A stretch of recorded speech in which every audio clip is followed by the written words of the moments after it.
जय श्री राधे कृष्ण। श्री गर्ग संहिता गोलोकखंड 15वां अध्याय। यशोदा द्वारा श्री कृष्ण के मुख में संपूर्ण ब्रह्मांड का दर्शन। नंद और यशोदा के पूर्व पुण्य का परिचय।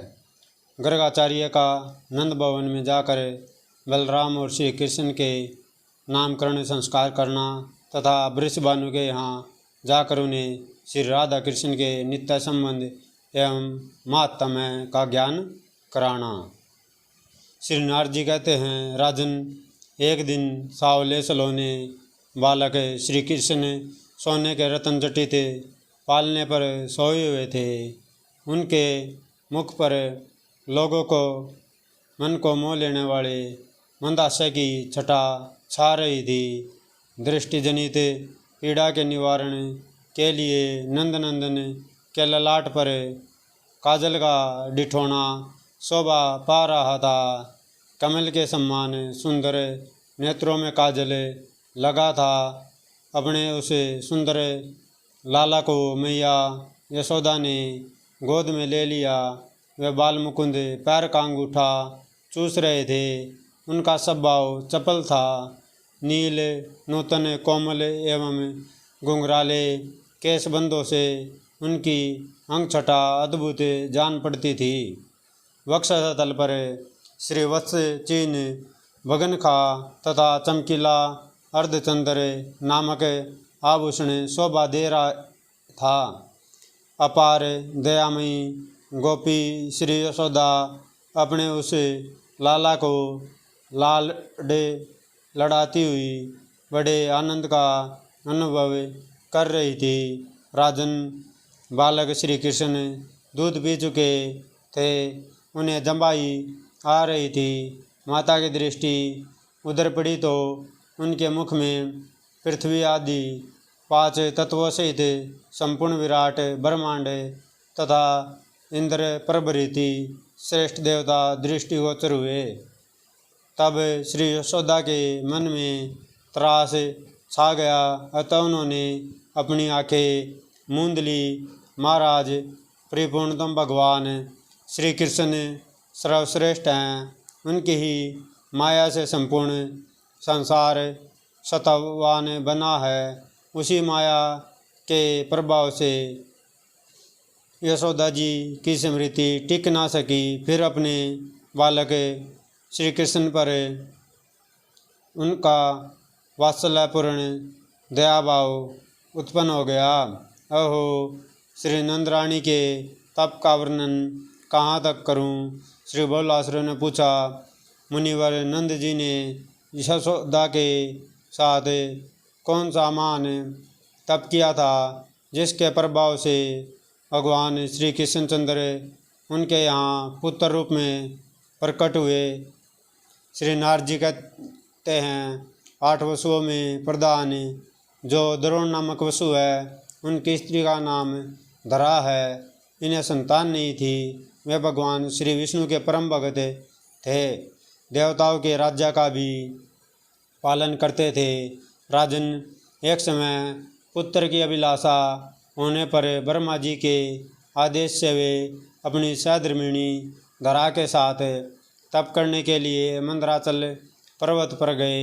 वहाँ दोनों दंपति कंदमूल एवं फल खाकर अथवा सूखे पत्ते चबाकर तपस्या करते थे।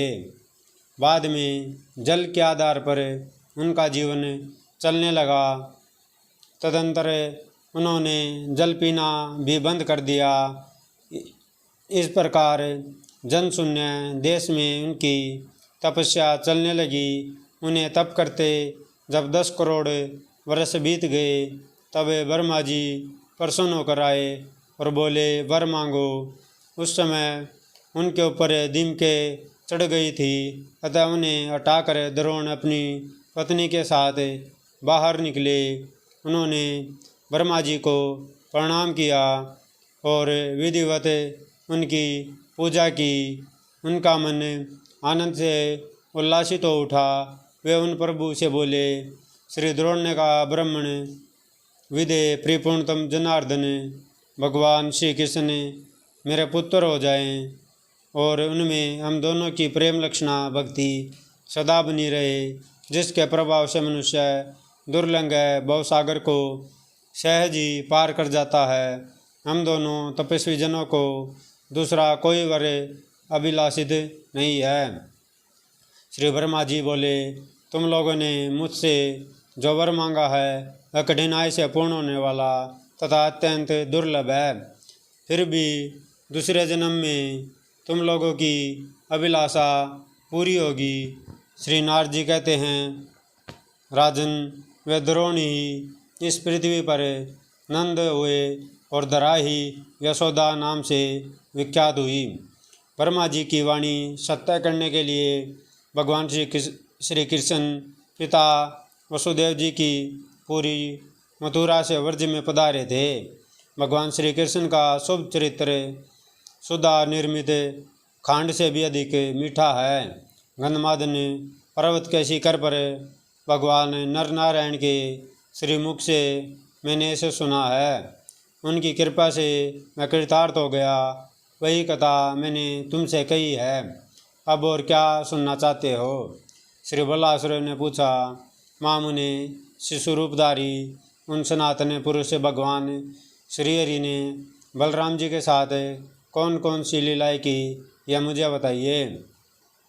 श्री नारद जी ने कहा, राजन, एक दिन वसुदेव जी के भेजे हुए महामुनि गर्गाचार्य अपने शिष्यों के साथ नंद भवन में पधारे। नंद जी ने पाद्य आदि उत्तम उपचारों द्वारा मुनि श्रेष्ठ गर्ग की विधिवत पूजा की और प्रदक्षिणा करके उन्हें साष्टांग प्रणाम किया। नंद जी बोले, आज हमारे पितर देवता और अग्नि सभी संतुष्ट हो गए। आपके चरणों की धूलि पड़ने से हमारा घर परम पवित्र हो गया। महामुनि, आप मेरे बालक का नामकरण कीजिए। विप्रवर प्रभु, अनेक पुण्य और तीर्थों का सेवन करने पर भी आपका शुभागमन सुलभ नहीं होता। श्री गर्ग जी ने कहा, नंदराय जी, मैं तुम्हारे पुत्र का नामकरण करूँगा, इसमें संशय नहीं है, किंतु कुछ पूर्व काल की बात बताऊँगा, अतः एकांत स्थान में चलो। श्री नारद जी कहते हैं, राजन, तदंतर गर्ग जी नंद, यशोदा तथा दोनों बालक श्री कृष्ण एवं बलराम को साथ लेकर गौशाला में, जहाँ दूसरा कोई नहीं था, चले गए। वहाँ उन्होंने उन बालकों का नामकरण संस्कार किया। सर्वप्रथम उन्होंने गणेश आदि देवताओं का पूजन किया। फिर यत्नपूर्वक गर्भ का शोधन विचार करके हर्ष से पुलकित हुए मामुनि गर्गाचार्य नंद से बोले। गर्ग जी ने कहा, ये जो रोहिणी के पुत्र हैं, इनका नाम बताता हूँ, सुनो। इनमें योग्य जन रमन करते हैं अथवा ये सब में रमते हैं, या अपने गुणों द्वारा भक्तजनों के मन को रमाया करते हैं। इन कारणों से उत्कृष्ट ज्ञानी जन इन्हें राम नाम से जानते हैं। योग माया द्वारा गर्भ का संकर्षण होने से इनका प्रादुर्भाव हुआ है, अतः ये संकर्षण नाम से प्रसिद्ध होंगे। ऐसे इस जगत का संहार होने पर भी ये शेष रह जाते हैं, अतः इन्हें लोग शेष नाम से जानते हैं। सबसे अधिक बलवान होने से ये बल नाम से भी विख्यात होंगे। नंद, अब अपने पुत्र के नाम सावधानी के साथ सुनो। यह सभी नाम तत्काल प्राणी मात्र को पावन करने वाले तथा चराचर समस्त जगत के लिए परम कल्याणकारी हैं। कै का अर्थ है कमलकांत, री कार का अर्थ है राम, श का अक्षर षड्विद ऐश्वर्य के स्वामी सवेत द्वीप निवासी भगवान विष्णु का वाचक है। अण नरसिंह का प्रतीक है और आकार अक्षर अग्निभुक, अग्नि रूप से अवश्य के भोक्ता अथवा अग्निदेव के रक्षक का वाचक है, तथा दोनों विसर्ग रूप बिंदु नर नारायण के बोधक हैं। यह छह पूर्ण तत्व जिस महामंत्र रूप परिपूर्णतम शब्द में लीन है, वह इसी व्युत्पत्ति के कारण कृष्ण कहा गया है। अतः इस बालक का एक नाम कृष्ण है। सतयुग, त्रेता, द्वापर और कलयुग, इन युगों में इन्होंने शुक्ल, रक्त, पीत तथा कृष्ण कांति ग्रहण की है। द्वापर के अंत और कली के आदि में यह बालक कृष्ण अंग कांति को प्राप्त हुआ है। इस कारण से भी यह नंदनंदन कृष्ण नाम से विख्यात होगा। इनका एक नाम वासुदेव भी है। इसकी व्युत्पत्ति इस प्रकार है। वसु नाम है इंद्रियों का, इनका देवता है चित्त। उस चित्त में से तर रहकर जो चेष्टाशील है उन अंतर्यामी भगवान वासुदेव कहते हैं। वृषभानु की पुत्री राधा जो कीर्ति के भवन में प्रकट हुई हैं, उनके यहाँ साक्षात प्राणनाथ बनेंगे। अतः इनका एक नाम राधापति भी है, जो साक्षात परिपूर्णतम स्वयं भगवान श्री कृष्णचंद्र हैं। असंख्य ब्रह्मांड जिनके अधीन हैं और जो लोग गोलोक धाम में विराजते हैं, वे ही परम प्रभु तुम्हारे यहाँ बालक रूप से प्रकट हुए हैं। पृथ्वी का भार उतारना, कंस आदि दुष्टों का संहार करना और भक्तों की रक्षा करना, यही इनके अवतार के उद्देश्य हैं। भरतवंशोद्भव नंद, इनके नामों का अंत नहीं है। ये सब नाम वेदों में गूढ़ रूप से कहे गए हैं। इनकी लीलाओं के कारण भी उन कर्मों के अनुसार इनके नाम विख्यात होंगे। इनके अद्भुत कर्मों को लेकर आश्चर्य नहीं करना चाहिए। तुम्हारा अहोभाग्य है, क्योंकि जो साक्षात परिपूर्णतम परात्पर श्री पुरुषोत्तम प्रभु हैं, वे तुम्हारे घर पुत्र के रूप में शोभा पा रहे हैं। श्री नारद जी कहते हैं, राजन, यो कहकर श्री गर्ग जी जब चले गए, तब परम उदित हुए मामती नंदराय ने यशोदा सहित अपने को पूर्ण काम एवं कृत्य माना। तदंतर ज्ञान शिरोमणि ज्ञानदाता मुनिश्रेष्ठ श्री गर्ग जी यमुना तट पर सुशोभित वृषभानु जी की पुरी में पधारे। छत्र धारण करने से वे दूसरे इंद्र की तथा दंड धारण करने से साक्षात धर्मराज की भांति सुशोभित होते थे। साक्षात दूसरे सूर्य की भांति वे अपने तेज से संपूर्ण दिशाओं को प्रकाशित कर रहे थे। पुस्तक तथा मेखला से युक्त विप्रवर गर्ग दूसरे ब्रह्मा की भांति प्रतीत होते थे। शुक्ल वस्त्रों से सुशोभित होने के कारण वे भगवान विष्णु की सी शोभा पाते थे। उन मुनिश्रेष्ठ को देखकर वृषभानु जी ने तुरंत उठकर अत्यंत आदर के साथ सिर झुकाकर उन्हें प्रणाम किया और हाथ जोड़कर वे उनके सामने खड़े हो गए। पूजनोपचार के ज्ञाता वृषभानु ने मुनि को एक मंगलमय आसन पर बिठाकर पाद्य आदि के द्वारा उन ज्ञान शिरोमणि गर्ग का विधिवत पूजन किया।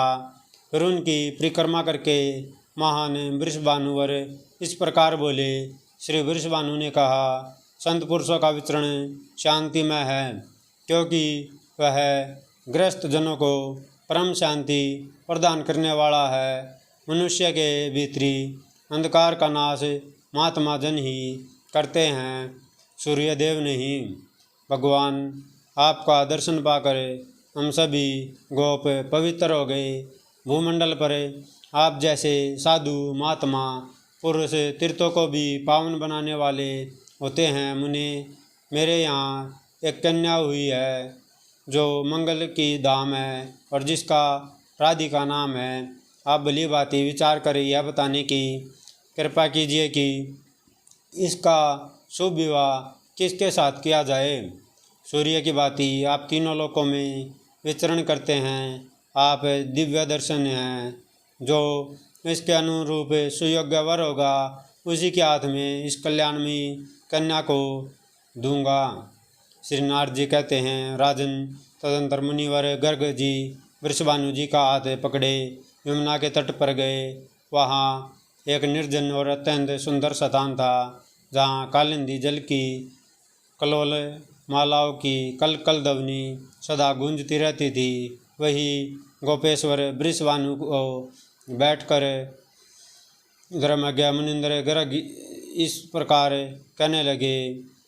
श्री गर्ग जी बोले, वृषभानु जी, ये गुप्त बात है, यह तुम्हें किसी से नहीं कहनी चाहिए।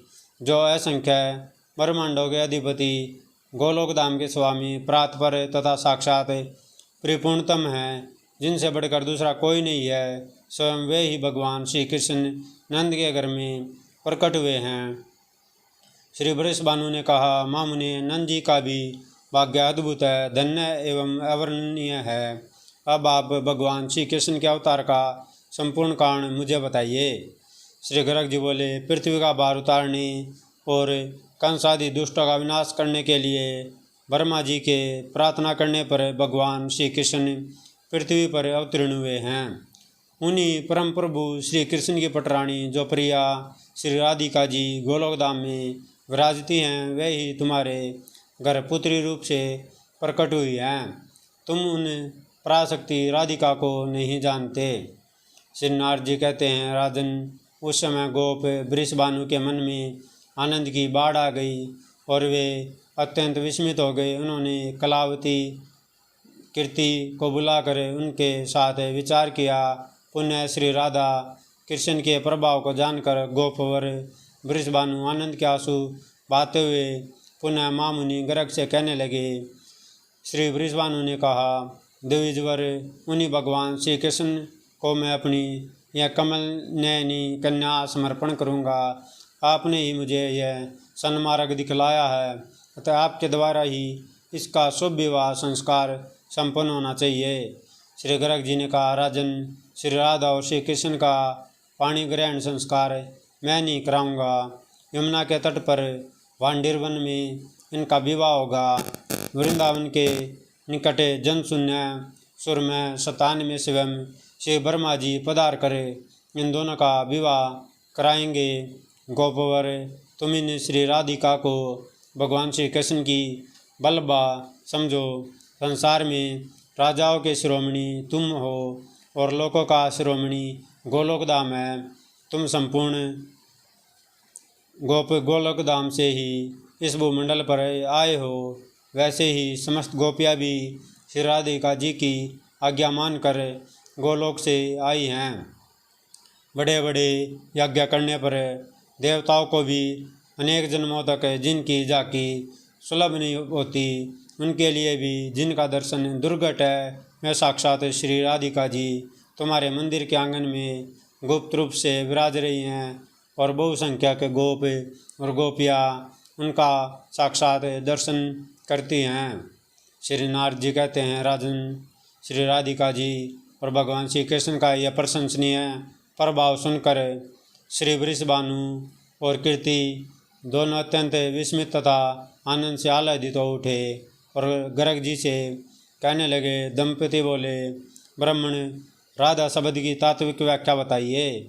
मामुने, इस भूतल पर मन के संदेह को दूर करने वाला आपके समान दूसरा कोई नहीं है। श्री गर्ग जी ने कहा, एक समय की बात है, मैं गंधमादन पर्वत पर गया, साथ में शिष्य वर्ग भी थे। वही भगवान नारायण के श्रीमुख से मैंने सामवेद का ये सारांश सुना है। प्रकार से रमा का, आकार से गोपिकाओं का और दकार से दरा का तथा आकार से विरजा नदी का ग्रहण होता है। परमात्मा भगवान श्री कृष्ण का सर्वोत्कृष्ट तेज 4 रूपों में विभक्त हुआ। लीला, भू, श्री और विरजा, ये 4 पत्नियां ही उनकी चतुर्विध तेज हैं। यह सब की सब कुंज भवन में जाकर श्री राधिका जी के श्री विग्रह में लीन हो गई। इसलिए विगजन श्री राधा को परिपूर्णतमा कहते हैं। गोप जो मनुष्य बारंबार राधा कृष्ण के इस नाम का उच्चारण करते हैं, उन्हें चारों पदार्थों क्या साक्षात भगवान श्री कृष्ण भी सुलभ हो जाते हैं। श्री नारद जी कहते हैं, राजन, उस समय बारिया सहित श्री वृषभानु के आश्चर्य की सीमा ना रही। श्री राधा कृष्ण के दिव्य प्रभाव को जानकर वे आनंद के मूर्तिमान विग्रह बन गए। इस प्रकार श्री वृषभानु ने ज्ञान शिरोमणि श्री गर्ग जी की पूजा की। तब वे सर्वज्ञ एवं त्रिकालदर्शी मुनिंद्र गर्ग स्वयं अपने शतान को पधारे। इस प्रकार श्री गर्ग संहिता में गोलोक खंड के अंतर्गत नारद बहुलाश्रव संवाद में नंद पत्नी का विश्व रूप दर्शन तथा श्री कृष्ण बलराम का नामकरण संस्कार नामक 15वां अध्याय पूरा हुआ। जय श्री राधे कृष्ण। अगर वीडियो अच्छी लगे तो लाइक कीजिएगा, चैनल को सब्सक्राइब कीजिएगा। जय जय श्री राधे।